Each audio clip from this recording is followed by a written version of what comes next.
When you look at the statistics, education in Malawi in general is not in a good place. But it's even worse for girls.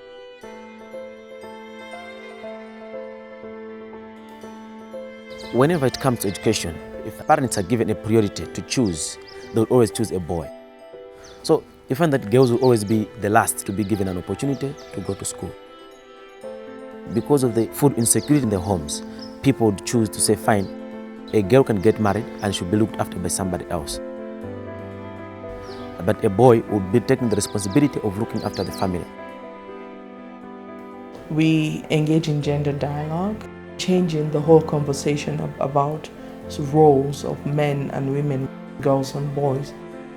It's actually beneficial not only to the woman or the girl, but to the man who may feel overburdened by their responsibilities.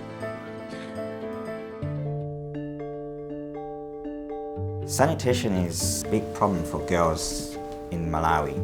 Without any intervention, the kind of sanitary facilities you'd find in a school that care is not working with, you probably go 2 toilets for the entire school.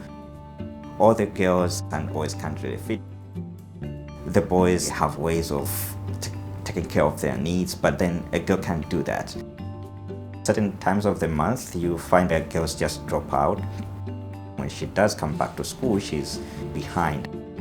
This sanitary facility encourage girls to stay in school for that week that would have taken off. They then continue with the education and then becomes equitable between boys and girls. For care, it's not just building a sanitary facility, it is working with communities, engaging in advocacy, working with teachers and other service providers to make sure that these services are adequate and they are actually appropriate.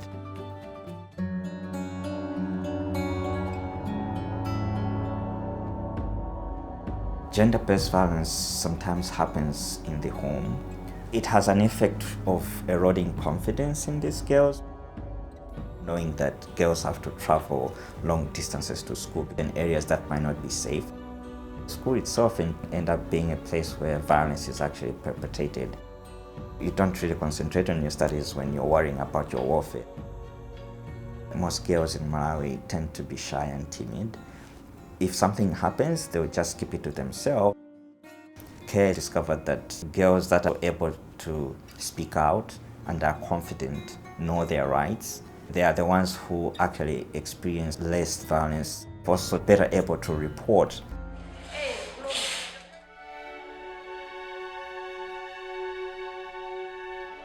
Most of the schools where we are working, these are schools in the remote areas. And you can hardly find a female teacher. What they see are their mothers, their aunties who have never been to school. So really they don't have role models. So that's why we're saying let's have female teachers go to the remote areas. And one of the challenges why female teachers don't go to rural areas is that there is no accommodation. Without accommodation, it becomes difficult for such people to be there. So they would always choose to be in town than to be in the rural areas. So Join My Village, what it does is constructs good houses that can accommodate even 2 teachers.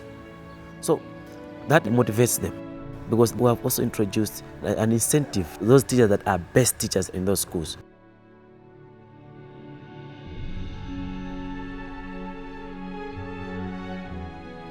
Previously, the laws in Malawi were that if a girl is pregnant, her education is terminated permanently. The work that CARE did in advocacy with other organizations, the government actually changed that position and came up with policies where girls can actually go back to school after being pregnant. Women who are not educated, it's very difficult for them to educate their children. These girls are the women of tomorrow, mothers of tomorrow. Whatever the enemy, the poverty, the hunger, violence, with education, a girl can fight